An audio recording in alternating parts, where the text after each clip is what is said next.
झाला प्रेतरूप शरीराचा भाव, लक्ष्यला ठाव स्मशानीचा, रडती रात्रंदिवस काम क्रोध माया, मनती हाय हाय यमधर्म। प्रस्तुत प्राप्त प्रसंग, निवडलेला अभंग, विश्वमान्य विश्वभूषण विश्वाधिकार विश्वप्रिय चिन्मय स्वरूप असणारे अधिकार संपन्न साधू श्रीमंत श्री जगद्गुरु तुकोबराय यांचा प्राप्त प्रसंगी निवडलेला अभंग। विठाला विठाला प्राप्त प्रसंगी निवडलेला अभंग माझ्या देहूतील मालकांचा आहे। मालक या अभंगाद्वारे नमूद करतात, ज्या दिवशी या शरीराचं प्रेतात रूपांतर होत असतं त्या दिवशी त्याला मशानात जागा असते।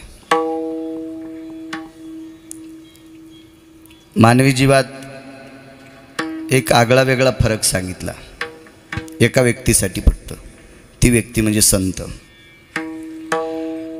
संतांचं शरीर ज्या ठिकाणी समर्पित केलं जातं त्या ठिकाणी मंदिर उभं राहतं किंवा ती जागा पवित्र होते। हे संतांचं शरीर आणि तुमचं आणि माझं शरीर जिथं समर्पित केलं जातं त्या ठिकाणाला मशानभूमी म्हणतात। विठाला विठाला विठाला 100-200-550 अभंग पाठ करणारा कधी संत होऊ शकत नाही, ते फक्त पोटापुरता होऊ शकतो। संत वेगळे असतात। संत कोणाला म्हणायचं? ज्यांचं अख्खं जीवन देवावर झुरतंय तेची संत, तेची संत,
जीवन देवासाठी ज्यांनी वाहून टाकलंय ती संत असतात।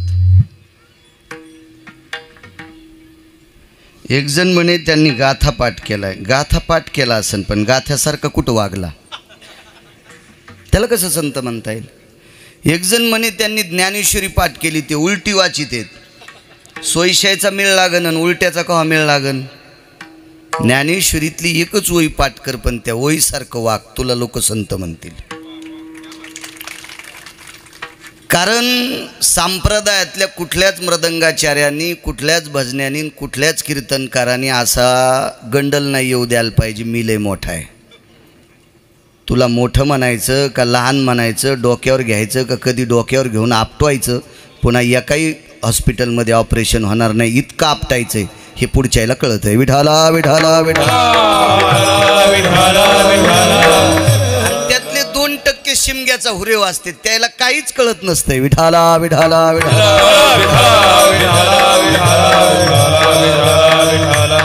मला सांगायचं एक, जिथं शरीर समर्पित संतांचं केलं तिथं ती पुण्यभूमी तयार होत असते, ते मंदिर होत असते। माणसाचं शरीर जिथं समर्पित केलंय तिथं मशानभूमी असते। म्हणून लक्ष्यला ठाव स्मशानीचा। पुढचा प्रश्न, रडती रात्रंदिवस काम क्रोध माया, मनती हाय हाय यमधर्म। याच्यात पूर्वार्धात आणि उत्तरार्धात फरक सांगितला। तुमच्या माझ्यासारखे, मी सुद्धा त्याच्यात आलो बरं का, मी कीर्तन करतोय म्हणजे फार शहाणा नाही। तुमच्या माझ्यासारखा मृत्यू पावल्याच्या नंतर काम क्रोध माया हे ठोठा करून बोंबलतील, पण यम हाय तुमच्या माझ्यासाठी करीत नाही। तुम्ही आणि मी मेल्याच्या नंतर यमाला उंदीर मेले इतकी पण दखल नाही। तुम्ही आणि मी मेल्याच्या नंतर यमाला उंदीर मेले इतकी सुद्धा दखल नाही. ज्यांचं अस्तित्व विश्वासाठी आहे त्या लोकांसाठी यम हाय हाय करतो. एक जण म्हणला, महाराज मी 15 वर्ष मंत्री होतो. मग हाणतो का आम्हाला? तू मंत्री असला मग काय झालं? तू या पोरा बाळासाठी पैशाचा डोंगर कमवून ठेवला, लोकांसाठी काय केलंस तो? दरदरा कोणाचा असतोय? महाराज ज्याच्या शब्दाचा धाक सर्वत्र पोचल्या जातोय अशांचा दरदरा. देशोदेशी धाक जयाच्या उत्तरे, देशोदेशी धाक जयाच्या उत्तरे, हो दयाचे कुतरी परिभली, अरे भले दयाचे कुतरी परिभली.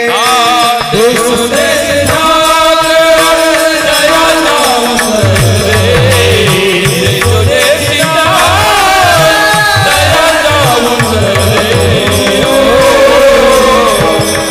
कुतरे परिभले, दयाचे कुतरे परिभले. देशी धाक जयाच्या उत्तरे, तयाची कुतरी परिभली. ज्ञानोबरायचा धाक महासत्ता देश असलेला अमेरिका, जपान, तिथं पण. तुकोबरायचा धाक तिथं पण. आज त्या भाषेत गाथा ती लोक वाचतात. आज त्या भाषेत ज्ञानेश्वरी तिथं वाचतात. 15 वर्ष मंत्री राहायला काही ना काही तुझ्या विरोधात गेले असतील ना. तुकोबरायच्या विरोधात जाणारा दाखवा बरं, ज्ञानोबरायच्या विरोधात जाणारा दाखवा बरं. आणि गेला असेल तर त्याच्या गोळ्या संपल्या असतील. कारण त्याला नीट करणारा भारतात डॉक्टर नसेल त्या हरामखोराला. विठाला विठाला विठाला.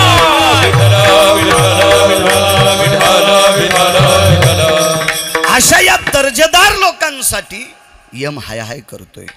तुमच्या माझ्या करता नाही. काय हाय हाय करील यम आपल्यासाठी? कशामुळे हाय हाय करील? गिरगावकर मेला म्हणजे यम हाय हाय करीत असतोय. आणि काय त्याचं मोडून पडलं त्या यमाचं? गिरगावकर गेल्यावर त्याचं काय लगे पालथं पडलं लगे? कशा करता हाय हाय करील ते? गिरगावकर गेल्यावर त्याचे घरचे हाय हाय करतील पाकिट बंद झाले म्हणून. आमच्यावर घेतल्यावर लय तुमची खसखस पिकली. तुम्ही लय तुकाराम महाराजाची चुलती आहेत का? तुम्ही सुद्धा मेल्यावर तुमच्या घरचे हाय हाय करतील. यम करायला रिकामा नाही. यम त्या लोकांसाठी हाय हाय करतोय ज्यांचं जीवन लोकांसाठी खर्च झालंय.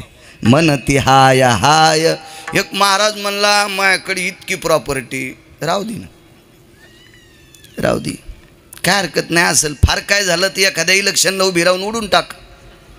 दुसरं काय करू शकशील? प्रॉपर्टीनं काय? ज्ञानोबराय तुकोबरायकडे ह्या प्रॉपर्ट्या नव्हत्या. आम्हा घरी धन शब्दाची जरतनी, ती विश्वाचं कल्याण होईल अशी शब्द त्यांच्याकडे. ही प्रॉपर्टी, ह्या प्रॉपर्ट्या सांगणं नालायकपणाचा कळस आहे. विठाला विठाला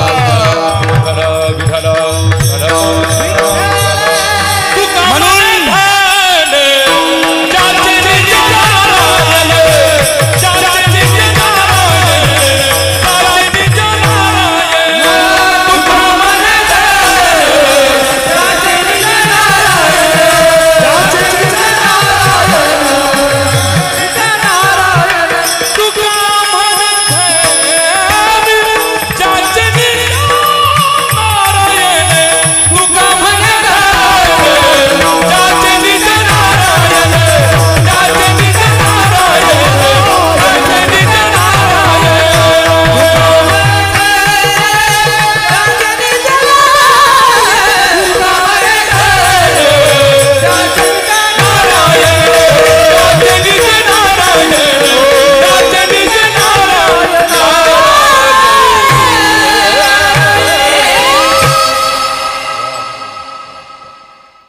आमच्याकडं गुरुवरे नथुराम बाबा केळकर होऊन गेले, मोठी व्यक्ती.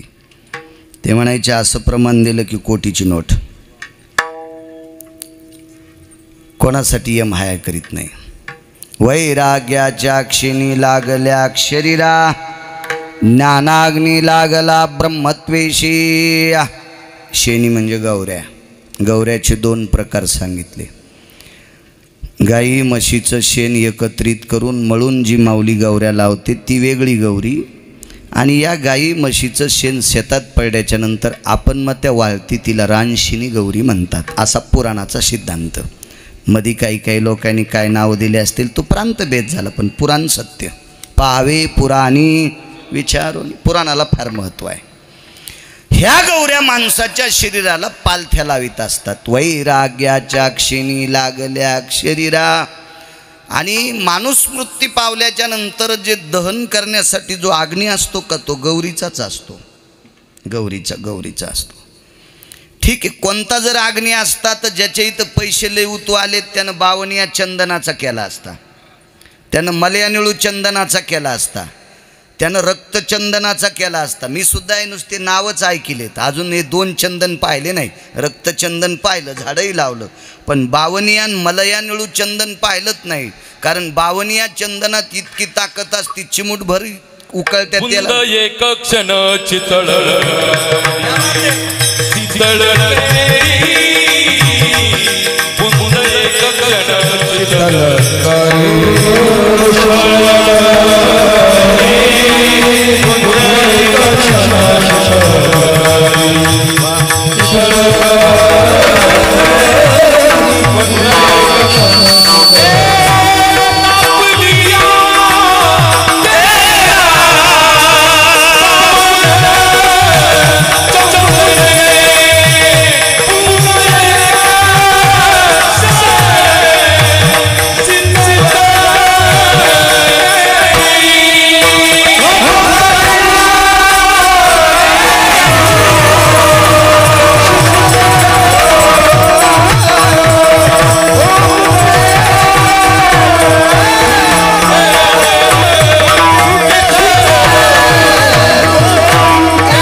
सोयड्याला चाली मी तुम्हा तिघायला देतो आणि प्रमाणे ह्या दोघायला म्हणू द्या बापूला न्यायला. वाटून वाटून आहे का नाही. विढाला विढाला विढाला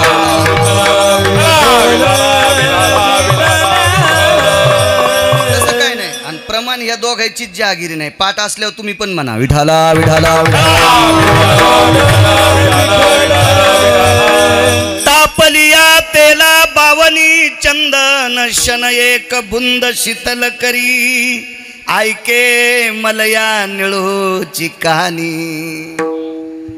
आगा त्या वेळूची आजनी सवे लाविता काचनी सुगंध पावे.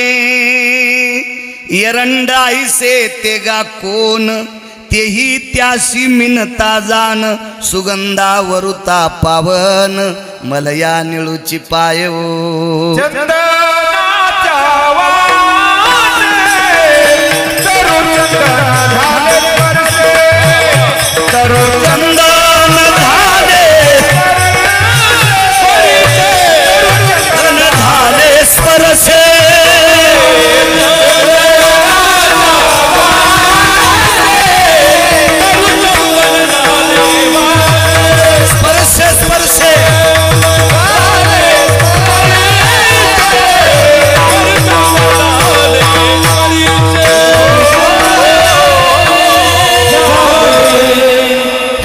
चंदनाच्या ताकदी तुम्हाला सांगितलं. मी फक्त पुराणात पाहिले बरं बुवा.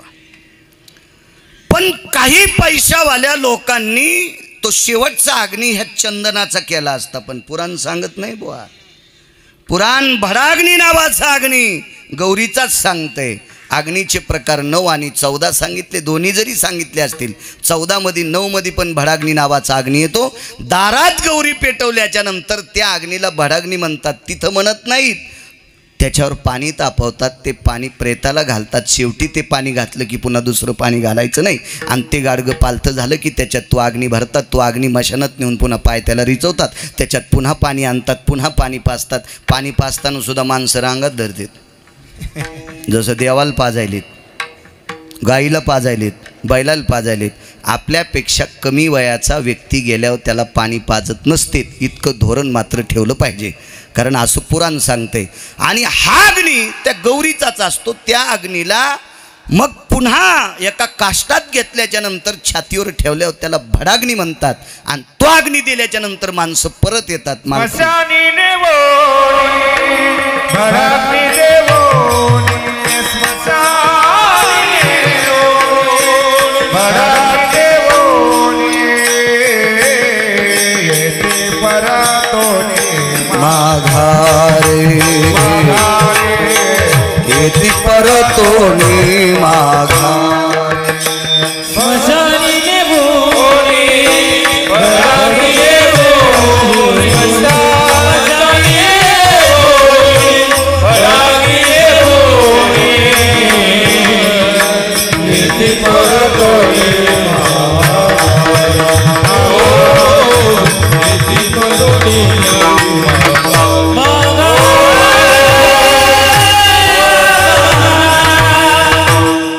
भडाग्नी नावाचा अग्नी दिला की माणसं परत येत असतात.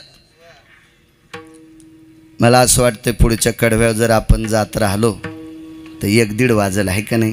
मर्यादा असावी, मर्यादा. समय जाणार, समय जाणार. मोठ्या श्रद्धेने आजचा हा नवदुर्गा पूजन सोहळा, कारण ज्या व्यक्तीला कशाचाच डाग नसतो त्या व्यक्तीचं पुण्यस्मरण नसतंय. अशी व्यक्ती म्हणजे नवदुर्गा पूजन. फक्त त्यांना कोणी सांगणारा भेटला नाही म्हणून नाव टाकलं, विठाला विठाला विठाला.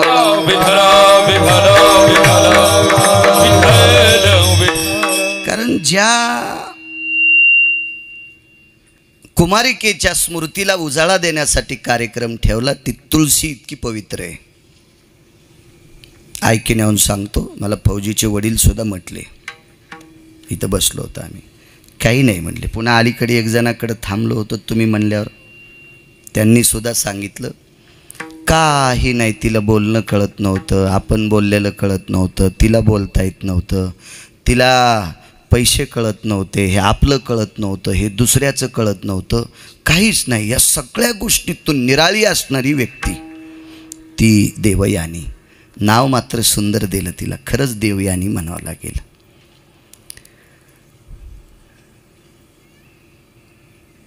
देवयानीचा गोडसा प्रसंग पुराणात सांगितला होता. ऊर्जस्वती, देवयानी, कच आणि शुक्राचार्य, शुकाचार्य नाही, शुक्राचार्य यांचा मोठासा प्रसंग आहे. एक पवित्र तुळशीसारखं जीवन जगलेली, मीपणा नाही, तूपणा नाही, आईनं काय दिलं असेल, बाबानं काय दिलं असेल, काही या सगळ्यातून निरळ. महत्त्व हरवी चातुर्य लपवी. कशाचं महत्त्वच नाही, काहीच विषय नाही, चातुर्य नाही, महत्त्व नाही, काय नाही. अशी ही कुमारिका, देवस्वरूप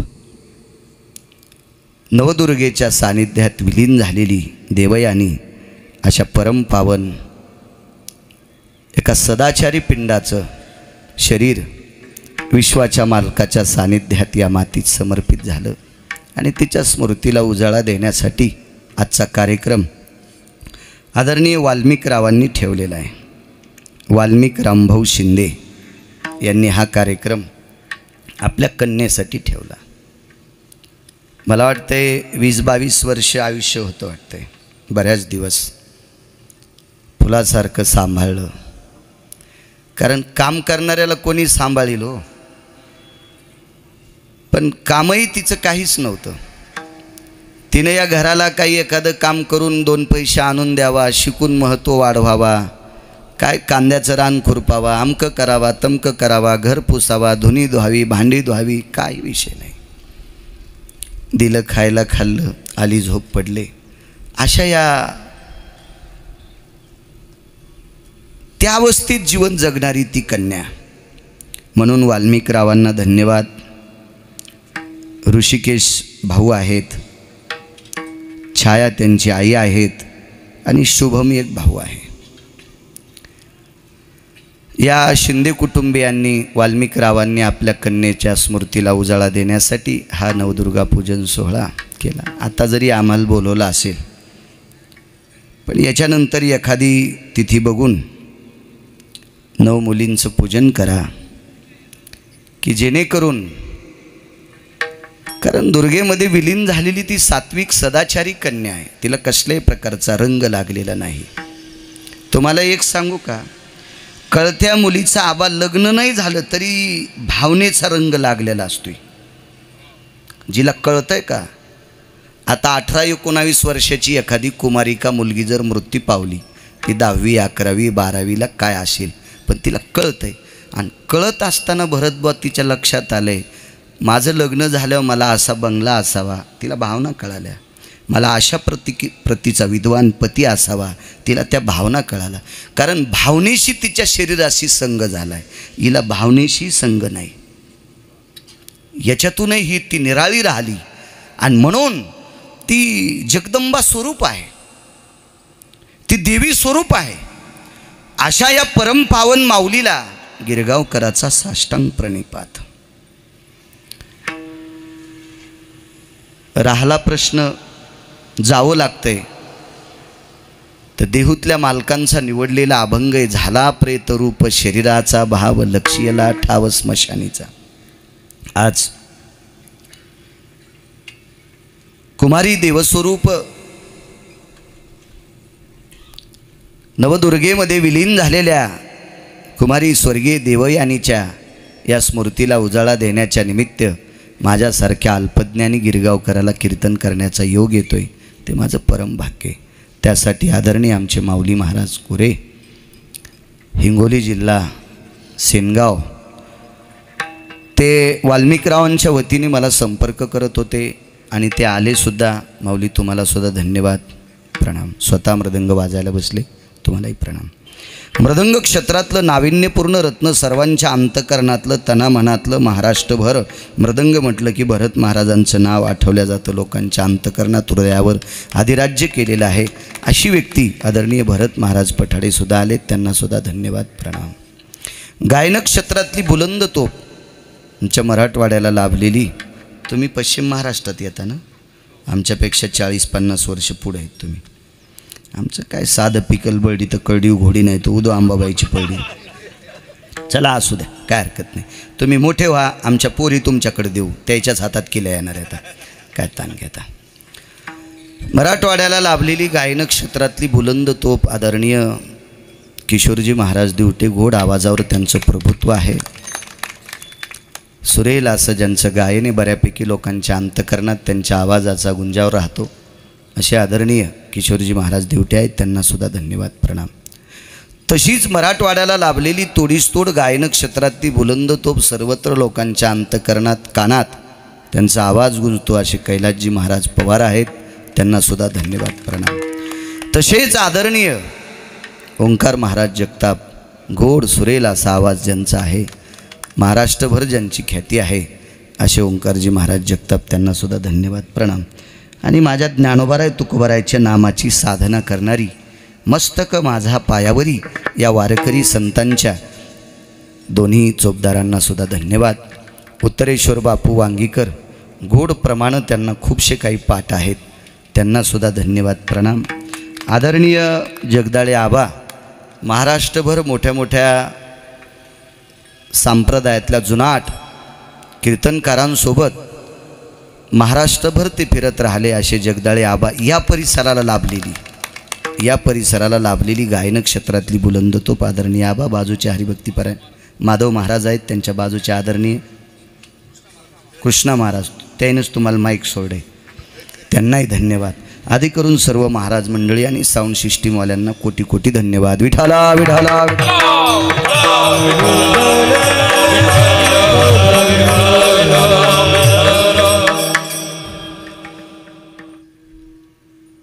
शरीर कोणाचं का असणं पण समर्पित करावं लागतं. तुम्ही म्हणताल महाराज देवयानीला तिचं वय कमी असताना तुम्ही प्रणाम का केला? कारण जी व्यक्ती निष्कलंक असती त्या व्यक्तीचं वय पाहत नसतात. आळंदीतल्या मालकांचं वय बघा ना काय असेल समाधीच्या वेळेस, पण विश्वातला एक बी व्यक्ती नाही. जाऊ द्या, तुम्ही आम्ही गंध लावणारे गोड बोलत असताल, काही नवल नाही. ज्ञानोबाराय तुकोबारायच्या सोहळ्यामध्ये ड्रायव्हर किन्नर मुसलमानाचा असेल तो सुद्धा माऊलीच म्हणतोय, कारण निष्कलंक. हो, कसल्याही प्रकारचा एका राईत सुद्धा अंगाला कसल्याही प्रकारचा न रंग लावू देणारी माणसं यांचं वय पाहत नसतात, वय बघत नसतात. वय द्रोणाचार्यांचं वय फार होतं. अर्जुनाचं वय सुद्धा बऱ्यापैकी होतं. धर्मांचं भीमांचं वय सुद्धा बऱ्यापैकी होतं. आणि एवढे मोठे भारदस्त राजघराण्यातले लोक असताना एका लाहोर चित्र सशे धरणाराचं पोरग एकलव्य पाहिल्याबरोबर सगळ्यांचे डोके नाही वाकले, सगळ्यांचे अंतःकरण वाकले होते. अंतःकरण त्याची विद्वत्ता पाहिल्याच्या नंतर त्यानं कुत्र्याच्या तोंडात 7 बाण टाकले होते. 7 रक्त नाही. आता चित्रात रक्त निघलेलं कुत्रं दाखवतात. ते भंगिरे चित्रकार. विठाला विठाला विठाला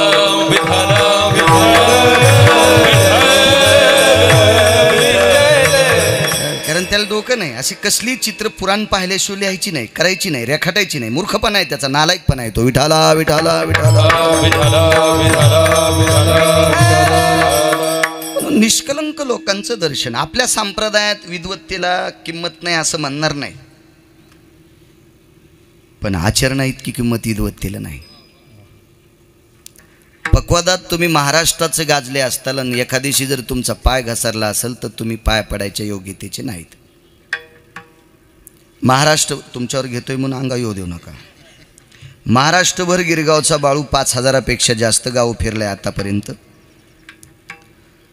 आणि उद्याच्याला एखादा चुकीचा संदेश जर तुमच्या कानावर आला आणि त्यानं खरोखरच ते काम जर चुकीचं केलं तर तुम्ही दीर्घशंकेला गेल्यावर सुद्धा त्याचं नाव घ्यायचं नाही. दीर्घशंका कळती ना? हो. लघुशंकेला आणि दीर्घशंकेला गेल्यावर सुद्धा त्याचं नाव घ्यायचं नाही. आपल्या संप्रदायात फक्त आचरणाला किंमत आहे. त्याचं वय पाहत नाहीत, वय पाहत नाही. पंढरीच्या लोका नाही अभिमान, पाया पडे जन एकमेका, हा दर्जा आहे. तसं जीवन गोड जगलेली अशी देवयानी. ऐका किती मोठ्या लोकांना जावं लागते. तुमच्यापासून काही जवळच अंतरावर ढवळेवीर नावाचं गाव आहे.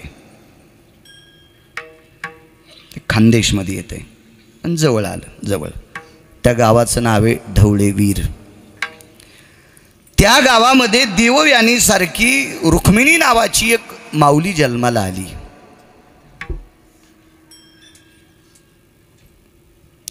चांगल्या प्रकारची दृष्टी आली. बऱ्यापैकी थोडंसं कळत होतं. अशा वेळेसपासून ज्ञानेश्वरी मांडीवर घेतली तर शेवटी ज्ञानेश्वरी मांडीवर घेऊनच प्राण सोडला. मी गेलतो त्या गावी कीर्तनाला, समाधी पाहून आलो.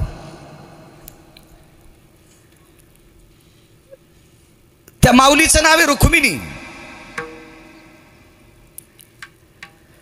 थोडंसं असं बऱ्यापैकी वय वाढल्याच्या नंतर सगळ्यांनी गप्पा करावं, आता लग्न करायचंय. काय विचार असतील महाराज काही लोकांचे. त्या माऊलीच्या तोंडातून एक वाक्य पडलं, गाथा माझं जीवन, गाथा माझा संसार, ज्ञानेश्वरी माझं जीवन, ज्ञानेश्वरी माझा संसार. लग्न केलं असेल तर गाथा ज्ञानेश्वरी सोबतच केलं. काय विचाराची देवाणघेवाण केली असेल तर गाथा ज्ञानेश्वरीशीच केली. माझी माय, माझा बाप, माझी बहीण, माझा चुलता, माझा काका, माझे नाते, माझे गोते, माझे सखे सोयरे सज्जन कोण असतील तर गाथा आणि ज्ञानेश्वरीचा आहे. डाग नाही दुसरा डाग कशाचाच. समर्पित केलं ते. सगळ्या लोकांनी दुःखद अंतःकरणाने निरोप दिला आणि त्या रुक्मिणी नावाच्या पवित्र देवयानी सारख्या स्त्रीला पेटविण्यात आलं. आपल्याकडे राख सावडायचा कार्यक्रम दुसऱ्या दिवशी किंवा तिसऱ्या दिवशी असतो.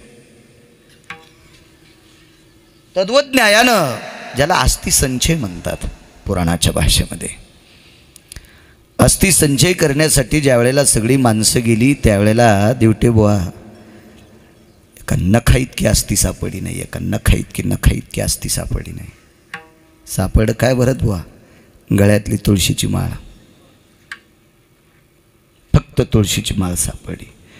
म्हणजे ज्या व्यक्तीनं जीवन गाथ्याशी आणि ज्ञानेश्वरीशी समर्पित करून टाकलं. ती माऊली गेल्याच्या नंतर तिच्या अस्थी सुद्धा कोणाला पाहिलं नाही, फक्त माळ सापडली. आज त्या माळेचं मंदिर आहे वीरपूरला. ढवळेवीर नावाचं गाव. वीरपूरचंही सांगतो, बरं झालं लक्षात आलं. आज वीरपूरचं फार महत्त्व आहे. आजचा दिवस, आज जलाराम बाबांची जयंती दिसते. हां, ढवळेवीर नावाचं गाव खानदेशमध्ये आहे. बघा, कधी शोध घ्या. अशा ठिकाणावर जर डोकं ठेवलं तर निश्चित त्या समाधीतून चेतना असेल, संवेदना असेल. किती मोठी व्यक्ती जिच्या अस्थी सुद्धा बघायला भेटत नाहीत आणि गळ्यातली तुळशीची जी काय माळ असेल विटेवरच्या मालकाच्या नावानं घातलेली, ज्ञानोबाराय तुकोबारायच्या नामचिंतनात घातलेली, ती जशाला तशी राहते. महाराज भडाग्नी नावाचा अग्नीसुद्धा तिच्यासाठी काही करू शकत नाही. हा नाही, ती सुद्धा बाकी तुम्हा आमच्यासारख्याला जाळून जाळून किती जरी अग्नी रागावला आणि कातावला तर आपले निबर्ड घाडं सापडतात. नाही सापडले तिचे. या टोकाला पोचलेल्या व्यक्तीला सुद्धा मशानात जावंच लागतंय. म्हणून मालक पहिल्या कडव्यात म्हणतात,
जावं लागलं. आपल्या शरीराचा आणि त्या शरीराचा विचार करा बरं, आपलं किती घाणेरडं शरीर येतं. शरीर दुःखाचे कोठार, शरीर दुःखाचे कोठार, शरीर दुःखाचे कोठार, शरीर रोगाचे भांडार, शरीर रोगाचे भांडार, शरीर रोगाचे भांडार, शरीर रोगाचे भांडार, शरीर दुर्गतीचे भार, शरीर दुर्गतीचे भार,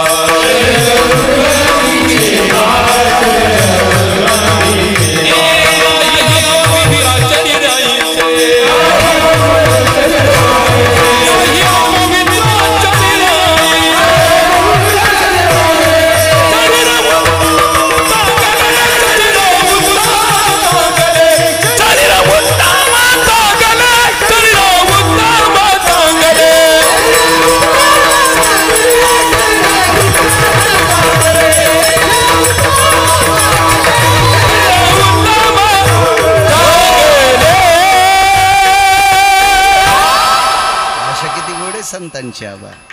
शरीर दुःखाचं कोठार आहे, शरीर रोगाचं भांडार आहे, एका ठिकाणी सुखाचा सुखाचे घोसले, शरीर सुखाचे घोसले. आणि या शरीरानं मनात असलं तर सगळं काही शरीरे शरीरे साध्य होय केले शरीरे साधरे होय केले शरीरे साधने परब्रह्म शरीर साधे होय केले शरीर साधरे परब्रह्म साधे होय केले शरीर साधरे परब्रह्म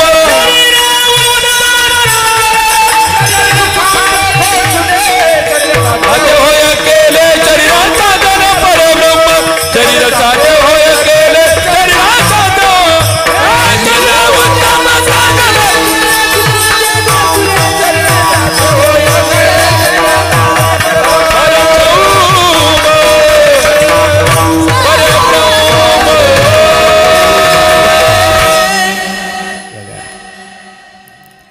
शरीरासारखं चांगलं काही नाही आणि या शरीरासारखं हरामखोर दुसरं कोणीच नाही.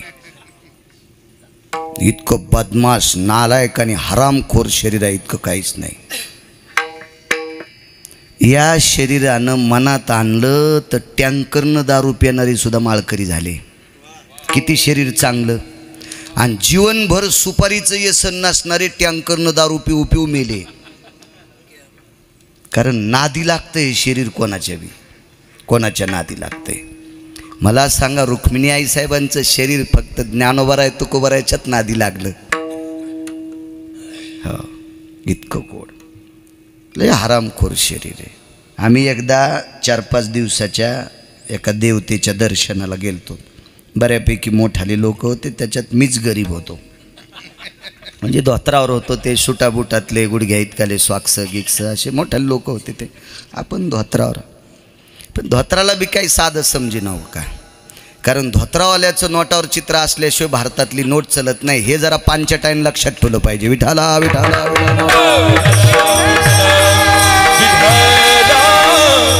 बऱ्यापैकी लोक धोत्रावाल्याला गबाळ्या फबाळ्या यटण्या असं म्हणतात नाही. ह्या हरामखोऱ्यानं जर असं लक्षात ठेवलं पाहिजे की धोत्रावाल्याचं चित्र असल्याशिवाय भारत देशातली नोट चलत नाही. इतकं तरी लक्षात ठेवा. जाऊ द्या आम्ही असू द्या गबाळे, तरी पण धोतर नोटावर आहे. आम्ही तिथं गेल्याच्या नंतर त्या व्यक्तीचा 5वीचा मुलगा होता. आमच्या रूममध्ये बदल झाली, रूमात 3 केल्या. शरीर किती नालायक आहे. आम्हाला जी रूम आली ते आता सांगू नये, पण शरीरामुळं सांगतोय किती नालायक शरीर.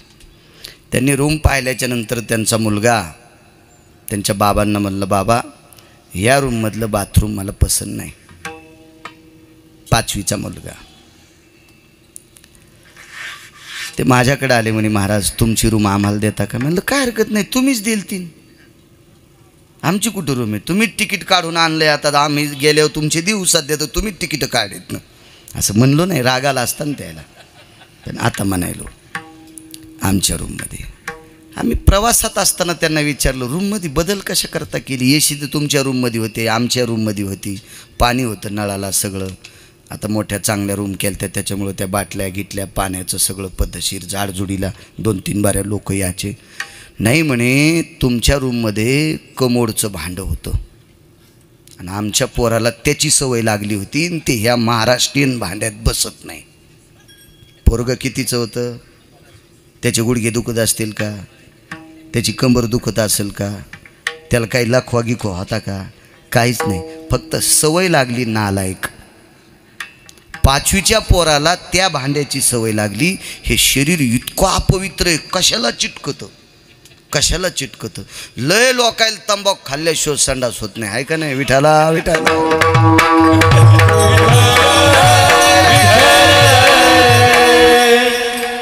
घरचं म्हणून तुमच्याकडे बघतोय. रोजचा घरचा माणूस आहे मी 3 वर्ष इथं घेऊन फिरलेलं आहे आणि त्याच्यामुळे तिकडे बघून बघतोय ना. असं लोकांचा गैरसमज होऊ नका की भरत महाराजाकडे बघतोय म्हणे हे वेस नाही यायलाच आहेत का काय. असं नाही. विठाला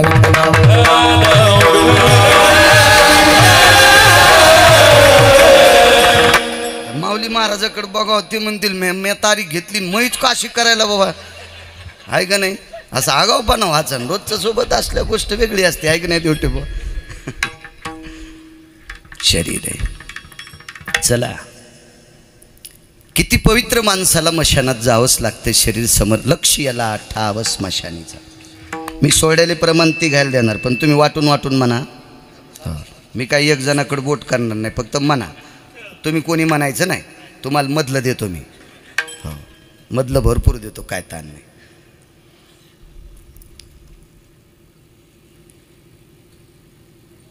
वीरपूर नावाचं गाव आहे. ते ढवळे वीर, हे नुसतं वीरपुरा, हे नुसतं वीरपूर. मधुकर येऊन वाटानं विषय निघला होता. सकाळी उत्तरेश्वर बापू म्हणत होते, आम्हाला मधुकरीची एखाद्या वेळेस अडचण आली तर एक असा मठ होता, त्या मठामध्ये 2 चपात्या, थोडासा भात, थोडासा शिरा आणि वरण दिल्या जायचं. लक्ष याला ठाव स्मशानीचा सांगतोय. त्या गावाचं नाव आहे वीरपूर. आणि वीरपूर नावामध्ये गावामध्ये एक ग्रस्ती संसारिक आहे, प्रापंचिक आहे, लग्न झालेलं आहे. असं कधी समजू नका बरं का. लग्न करणारे गढूळ असते तर लग्न न करणारे पवित्र असते, असंही समजू नका. कधी कधी लग्न करणारे सुद्धा लग्न न करणाऱ्यापेक्षा कोटीपटीनं श्रेष्ठ असते. तुकोबारायचे 2 लग्न झाले.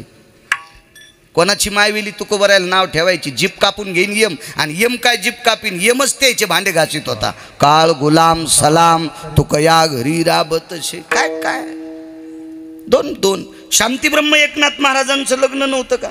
तरी 36 वर्ष पंढरपुरातला मालक लुगडे धुवाला होता. लुगडे, नुसते लुगडे धुतले नाही, वाचमन की केली. दत्त चोपदारी करीतो करीतसे, दत्त चोपदारी करीतो करीतसे, चोपदारी करीतो चोपदारी करीतो.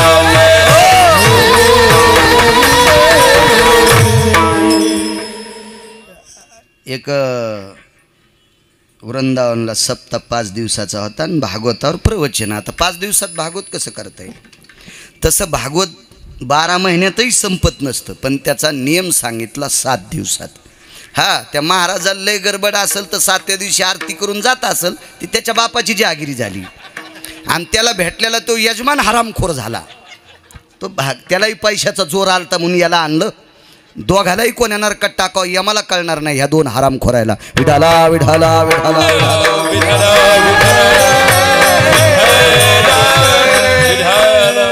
5 दिवसा भागवतावर प्रवचन म्हणून सत्संग असं ठेवलं. वाटचालीचा प्रवास होता. तिथं गेल्यावर तिथला एक स्थानिकचे 2 व्यक्ती भागवत ऐकायला आले की आपल्याकडचे महाराष्ट्रातले विद्यार्थी त्यांच्याकडं शिकायला होते. मग ते झालं. मला त्यांनी आश्रमावर नेलं. तिथं रबडी प्रसिद्ध आहे. आपण त्याला बासुंदी म्हणू, दुधाचीच असते ना रबडी. मग मला काही शुगर गिगर नसल्यामुळं मी 2-3 गिलास पिली. बाहेरची पेत असतो, रबडी म्हणायलो मी, फक्त रबडी. मग त्यांनी सांगितलं अब महाराष्ट्र के जी. म्हणलं हो महाराष्ट्र के. मला काय हिंदी येत नव्हती, मी मराठीत बोलत होतो. आणि ह्या पोरामुळं त्यालाही मराठी कळत होती, त्या महाराजाला बी. बरं बरं. बाजूच्याला विचारलं यान शादी? हो म्हणे. नुगई? म्हणले हो नुगई आहे मला एक. नुगई म्हणजे बायको. यही करते बोले तुम महाराष्ट्र के लोग है, यही करते, बहुत विद्वान है, ज्ञानी लोग है, लेकिन शाद्या करते, बायको करते. म्हणलं काय डसती का बायको? डसती का? डसती का? अरे बाकीचे कुटाने थांबण्यासाठी बायको करणं सुंबळ्या. विठाला विठाला विठाला विठाला.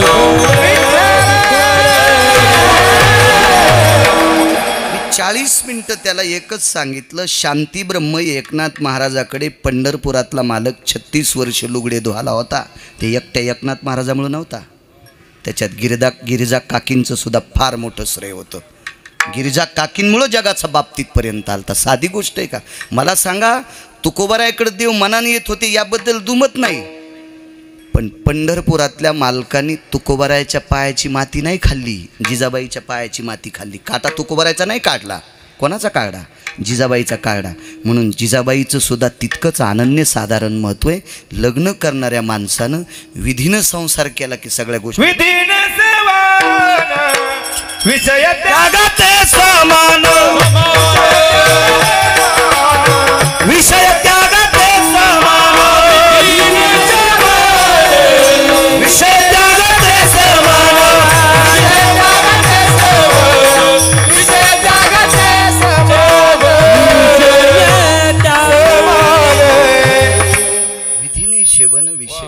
ते समान. संसारिक व्यक्ती होता, याच्यावर सांगत होतो ना बरं. लग्न झालेलं आहे,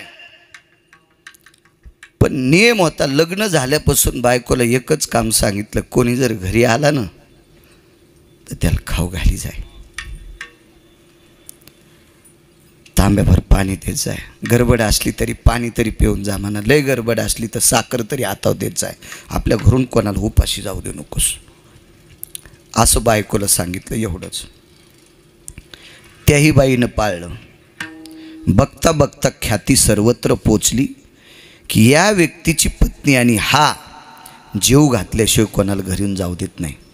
महाराज, घरी पाहुणे नेण्यासाठी पैसे किती असावा हे मला नाही सांगता येणार, पण बायको ऐकिनेतली असावा इतकं सांगता येणार आहे. ज्याची बायको नवऱ्याचं ऐकती का त्यानंच घरी न्यावा, आणि ज्याची बायको नवऱ्याचं ऐकत नाही का त्यानं बाहेरच्या सप्त्यात खावा. त्यानं कोणी घरात नेऊन उगं घर पेटवायचं काम करू नये. हो, त्याला बायकोलाही सात्विक लागती. कोणी घरी नेऊन चहा कर, दूध कर, कॉफी कर, आता व्यसनाचे साधनं जाऊ द्या, दूध नाही व्यसनात येणार, दूध कर, जेवायला कर, पिठलं पोळी, पिठलं भाकरी, कणे आंबाड्या, आमटी भाकरी, काय असेल कर म्हणण्यासाठी बायको ताब्यात पाहिजे. हो, ती यालाच खाऊ घालीनं तर त्याला का खाऊ घालीन, असं नसं. कायमस्वरूपी नियम कडीला गेला. दुखलं कोणाच्या पोटात माहिती आहे? देवाच्या. महाराज, परीक्षा पाहण्यासाठी देवाच्याच पोटात दुखलंय बरं आत्तापर्यंत. तुमच्या आमच्या दुखून होतं बी काय? हे इथला कोणी जर म्हणला भरत महाराज आवडत नाही तर पालथा पडन,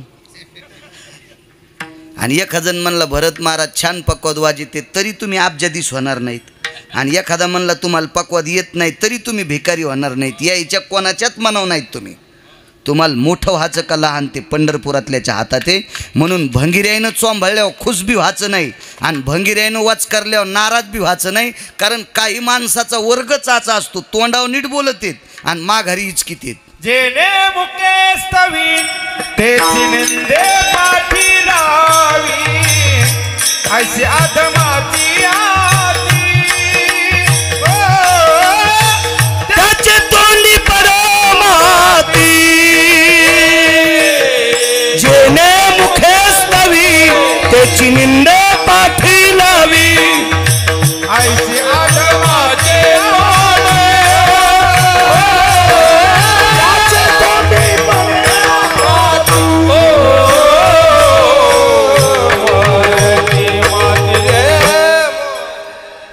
असं वाटतं का सगळी लोक आपल्याला चांगलं म्हणतात?